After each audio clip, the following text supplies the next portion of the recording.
कोण? अहो काय वाह्यातपणा चालवत तुम्ही?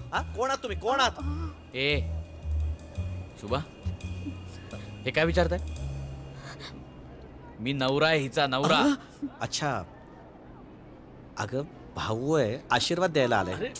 अरे भाऊ नाही, नवरा आहे तिचा नवरा.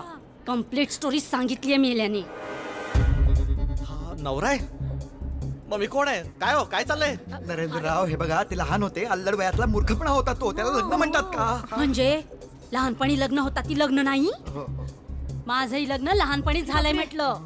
म्हणजे माझा नवरा काय असा तसा आहे? मी माझ्या नवऱ्याबरोबर अशी कशी राहते की काय? तसं नाही तर कसं? चाल केशव, आता इथे थांबायचं नाही. अरे माझ्या चारित्र्यावर बोट ठेवायला निघालेत ते. चल इथून. एक मिनिट थांब जरा. खूप बोलले सगळे.